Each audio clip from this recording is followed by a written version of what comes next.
너희가 기브아에서 뿔 라파를 불며 라마에서 라파를 불며 벳 아웬에서 외치기를 베냐민아 내 뒤를 쫓는다 할지어다. 벌하는 날에 에브라임이 황폐할 것이라. 내가 이스라엘 지파 중에서 반드시 있을 일을 보였노라. 유다 지도자들은 경계표를 옮기는 자 같으니 내가 나의 진노를 그들에게 물같이 부으리라. 에브라임은 사람의 명령 뒤따르기를 좋아하므로 학대를 받고 재판의 압제를 받는도다. 그러므로 내가 에브라임에게는 좀 같으며 유다 족속에게는 썩이는 것 같도다. 에브라임이 자기의 병을 깨달으며 유다가 자기의 상처를 깨달았고, 에브라임은 아수르로 가서 야렙 왕에게 사람을 보내었으나 그가 능히 너희를 고치지 못하겠고 너희 상처를 낫게 하지 못하리라. 내가 에브라임에게는 사자 같고 유다 족속에게는 젊은 사자 같으니 바로 내가 움켜갈지라.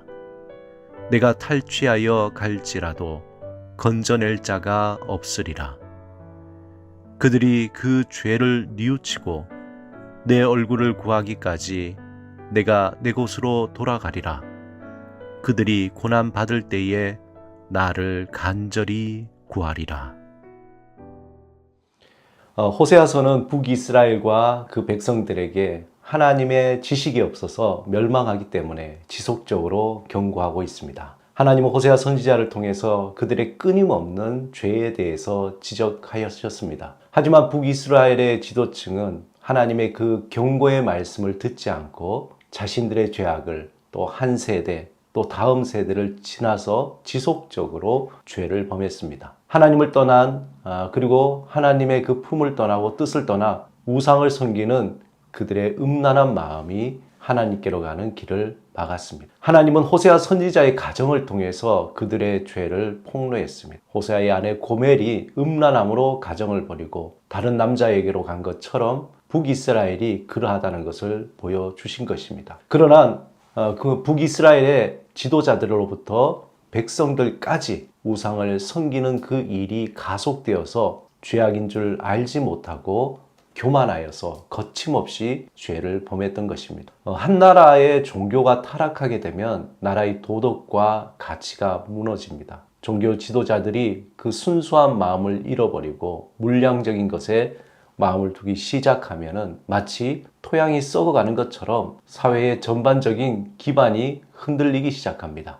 이렇듯 종교가 타락하게 되면 나라의 법 체계가 서서히 무너지게 됩니다. 사법기관이 고유의 역할을 감당하지 못하고 약자를 위한 재판이 아닌 강자를 위한 재판이 이루어지게 됩니다. 결국 사회의 공의와 정의가 흔들리게 되고 사회의 기둥과 같은 법이 점점 금이 가고 흔들리게 됩니다. 종교와 법이 흔들리고 타락하게 되면 정치, 경제, 문화 등 사회 여기저기에 부도덕과 불법과 타락이 가속화됩니다. 결국은 나라가 내부적인 혼란으로 인해서 불안하게 되며 외부적인 힘이 나라를 넘보게 되어 전쟁이 일어나고 나라를 빼앗기는 슬픔과 고통을 당하게 됩니다. 북이스라엘은 종교적 타락으로 공의와 정의가 무너지고 또 정치, 경제 등 사회의 모든 분야에 곰팡이가 번져가는 것처럼 조금씩 썩어져 가게 되었습니다. 북이스라엘은 물질적으로 풍요로워 보였지만 하나님 앞에서 그들의 음란함과 타락을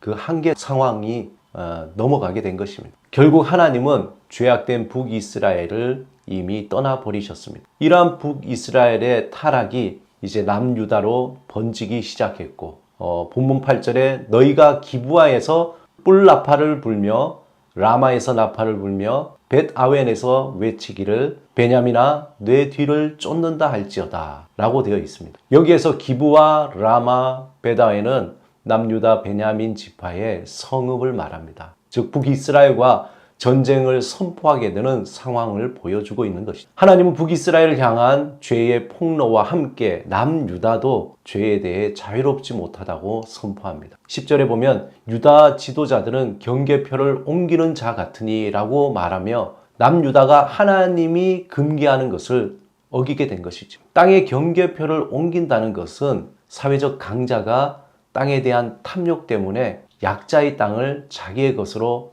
삼아버림으로써 땅의 경계표를 옮긴다는 것입니다. 이것은 땅을 잃은 약자의 생존과 자유를 위협하고 또 그들의 삶의 터전을 무너뜨리는 중대하고 심각한 죄악이었습니다. 그래서 11절에 에브라임 즉 남유다가 하나님의 뜻을 따르기보다 사람의 명령을 따름으로 심판받을 것을 예언하고 있습니다. 결국 북이스라엘과 남유다는 좀이 들어 썩어가는 것처럼 서서히 그들의 죄에 대한 심판받을 것이라고 하나님은 작심하고 경고하십니다. 오늘 본문 12절에 보면은 그러므로 내가 에브라임에게는 좀 같으며 유다 족속에게는 썩이는 것 같도다. 개인의 삶이든 어떤 단체나 기관이나 공동체는 갑자기 무너지지 않습니다. 조금씩 서서히 아주 작은 부분에서부터 썩기 시작합니다. 그리고 시간이 지나면서 좀이 쓸거나 썩은 부분을 도려내지 않으면 부지불식간에 좀이 번져 나중에 손을 쓸 수 없을 정도가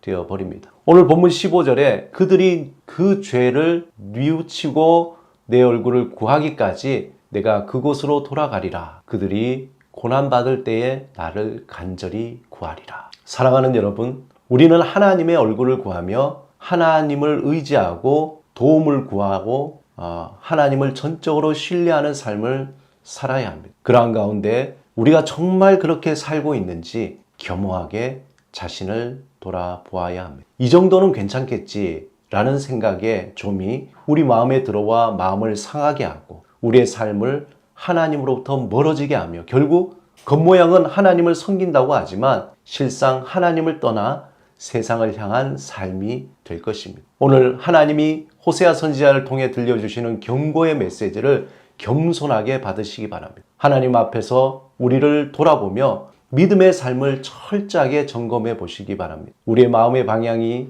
우리의 시선이 어디로 향해 있는지 살펴보며 더욱더 주를 의지하며 주의 얼굴을 구하며 주께 소망을 두는 믿음의 삶이 되시기를 주님의 이름으로 축원합니다. 오늘 하루를 주님께 의지하며 함께 기도드리겠습니다. 주님, 우리의 마음이 어디로 향하고 있는지 살피게 하소서. 우리의 시선이 어디를 바라보고 있는지 돌아보게 하소서. 오직 주의 얼굴을 구하며 주를 의지하고 주께 소망을 두는 삶을 살게 하소서. 예수 그리스도 이름으로 기도드립니다. 아멘.